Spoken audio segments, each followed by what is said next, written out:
Pastor मम्मा कंचन मित्तल जी को जय मसीह की, सारी कलीसिया को जय मसीह की। मेरा नाम ज्योति है और मैं अम्बाला सिटी की रहने वाली हूँ। आज मैं अपने बेटे मनकीरत की गवाही देने जा रही हूँ। मेरा बेटा जो कि 6 साल का है, ये मेरा बेटा मनकीरत है। आज मैं इसके जीवन की गवाही आप सब लोगों से शेयर करने जा रही हूँ कि इसके जीवन में प्रभु ने कैसे अद्भुत काम किया। एक दिन मेरा बेटा मेरे हस्बैंड के साथ पार्क में गया, तो जब ये वहाँ पे खेल रहा था तो खेलते खेलते इसको वहाँ पे चोट लगी।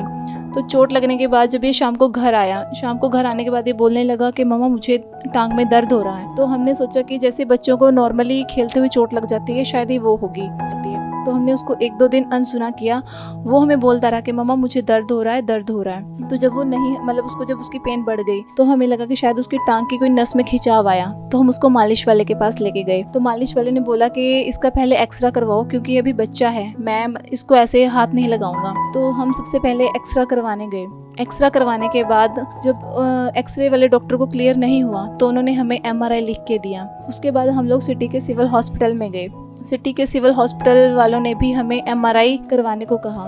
तो जब मैंने MRI करवाया, MRI में हमें क्लियर हुआ कि इसकी टांग में एक रेशेदार रसोली बन चुकी है। तो उस रेशेदार रसोली के लिए जब हमने डॉक्टर से इलाज पूछा तो डॉक्टर ने इसका इलाज सिर्फ एक हमें ऑपरेशन बताया। तो हमारा मन नहीं माना, तो हम उसको दूसरे हॉस्पिटल में लेके गए, प्राइवेट हॉस्पिटल में, सिटी के अच्छे से अच्छे हॉस्पिटल में लेके गए। तो वहाँ पे भी उन्होंने सिर्फ रिपोर्ट्स को देखते ही बोला कि इसका एक ही इलाज है, और जो कि है ऑपरेशन। मेरा मन वहाँ पे भी नहीं माना, तो मैं उसको दूसरे हॉस्पिटल में लेके गई। दूसरे हॉस्पिटल में उन्होंने हमें उसका इलाज एक इंजेक्शन बताया। उन्होंने जब इंजेक्शन का इलाज बताया तो वो बोलते हर थोड़े से दिन बाद, हर एक मंथ में इसको एक इंजेक्शन दिया जाएगा, बच्चे को एनेस्थीसिया दिया जाएगा और बच्चे को चीरा देके उसके टांग के अंदर इंजेक्शन लगाया जाएगा उस रसोली को सुखाने के लिए। उस इंजेक्शन का खर्चा भी उन्होंने हमें 10 से 15 हज़ार बताया, हर एक इंजेक्शन का खर्चा।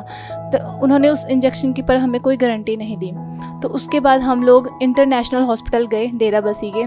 तो वहाँ पे जब मैंने वहाँ से डॉक्टर से सजेस्ट किया कि डॉक्टर इसका क्या इलाज हो सकता है, तो सेम प्रोसेस वही डॉक्टर ने हमें बताया कि इसका सिर्फ एक ही इलाज है, जो कि है ऑपरेशन। तो वहाँ पे जब मेरा मन नहीं माना तो मैं उसके बाद PGI में गई, क्योंकि PGI बहुत बड़ा हॉस्पिटल है। मन में ये था कि शायद कुछ दवाइयों से ही यह अंदर ही अंदर ठीक हो जाए। तो जब PGI वालों ने सारे टेस्ट किए, टेस्टों के बाद उन्होंने हमें सिर्फ एक रास्ता वही बताया कि इसका सिर्फ एक ही इलाज है, और वो है ऑपरेशन। और ऑपरेशन होने के बाद हम इस रसोली को अंदर से सफाई करेंगे, और सफाई करने के बाद इसके अंदर एक चूना भरा जाएगा और उसको सपोर्ट करने के लिए एक स्टंट डाला जाएगा, और उस स्टंट को फिर कुछ ही समय के बाद दोबारा वापस निकाला जाएगा, क्योंकि डॉक्टर कहते थे कि बच्चे के अंदर हम स्टंट नहीं रख सकते, क्योंकि बच्चे की हाइट जो है वो ग्रोथ करती है। तो हम लोग ये सब सुन के घबरा गए कि एक छोटे से बच्चे की टांग में जो है वो स्टंट डलेगा, और फिर डॉक्टर उसकी गारंटी भी नहीं दे रहे थे कि सारी उम्र बच्चा सीधा चलेगा या नहीं चलेगा। डॉक्टरों ने मेरे बेटे को पाँव बिल्कुल नीचे रखने के लिए मना कर दिया, हालांकि अभी ऑपरेशन भी नहीं हुआ था। उससे पहले ही डॉक्टर बोलते थे कि इसको सिर्फ बेड के ऊपर ही रखिए, क्योंकि वो जो हड्डी है वो कभी भी टूट सकती है। डॉक्टरों ने इसको बिल्कुल ही पाँव नीचे रखने के लिए मना कर दिया। तो हम परेशान होते थे इस चीज़ को देख के। तो मैं प्रभु को जाने हुए मुझे कुछ समय ही हुआ था, तो मेरी मम्मा मुझे बोलते थे कि ज्योति परमेश्वर पर भरोसा रख, और हम लोग चर्च में चलते हैं, क्योंकि परमेश्वर बहुत बड़े बड़े और अद्भुत काम करते हैं, उनके लिए कुछ भी असंभव नहीं है। तो जब मैं थर्सडे की मीटिंग में आई, अपने बेटे के ऊपर मैंने ले हैंड करवाया, तो अपोस्टल जी ने मेरे बेटे के ऊपर ले हैंड किया। तो जब ले हैंड हुआ तो उसके उससे अगले दिन से ही मेरे बेटे की रिकवरी स्टार्ट हो गई। तो जब मेरा बेटा लंगड़ा के चल रहा था, क्योंकि ऑपरेशन से पहले मेरा बेटा लंगड़ा के चलता था, बिल्कुल वो पाँव नीचे रख भी नहीं पा रहा था, सिर्फ एक पंजे के बाहर चलता था। लेकिन जब अपोस्टल जी ने ले हैंड किया तो उसकी रिकवरी शुरू हुई, और वो सीधा पाँव रख के चलना शुरू हो गया।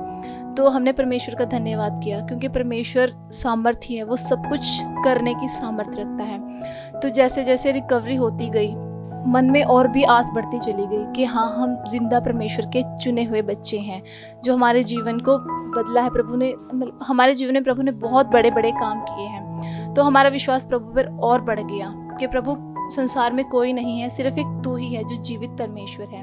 और हमने अपने बेटे को पूरा 1 साल चेक किया, क्योंकि डॉक्टर बोलते थे कि इसका पाँव नीचे बिल्कुल भी नहीं रखने देना, क्योंकि लेकिन जब प्रभु की सामर्थ ने मेरे बेटे को छुआ और उसने चंगाई पाई, तो उसके बाद हमने अपने बेटे को चेक किया और चेक करते करते हमें 1 साल निकल गया और आज मेरा बेटा पूरा अच्छे से दौड़ता है, छलांग लगाता है। जिन डॉक्टरों ने मेरे बेटे को नीचे पाँव रखने तक को भी मना कर दिया, आज वो मेरा बेटा प्रभु के सामर्थ्य से और प्रभु के उस स्पर्श के कारण आज दौड़ रहा है, छलांग लगा रहा है, खेल रहा है, कूद रहा है और हर एक वो काम अपना वो कर रहा है जिसकी हमने आस छोड़ी थी, जिसको देख के हमारा मन टूटता था।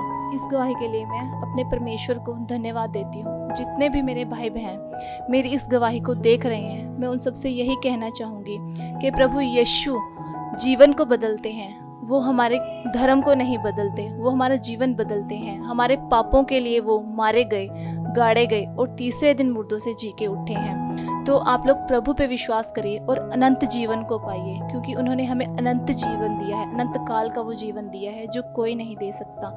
उन्होंने मेरे बेटे को बचाया, तो आप भी प्रभु के ऊपर विश्वास करिए और अपने अनंत काल के जीवन को पाइए। जब अनंत काल का जीवन हमारा होगा तो सब कुछ और हर एक बरकत हमारी होगी। इस गवाही के लिए मैं सारा जलाल और महिमा अपने परमेश्वर यीशु मसीह को देती हूँ और मैं पास्टर मम्मा कंचन मित्तल जी को भी धन्यवाद करती हूँ जो हमारे लिए दिन और रात प्रार्थना करते हैं। मैं अपोस्टल अभिषेक मित्तल जी को भी धन्यवाद करती हूँ जिनकी ले हैंड के द्वारा मेरे बेटे ने चंगियाई पाई है और सारी कलीसिया को जय मसीह की।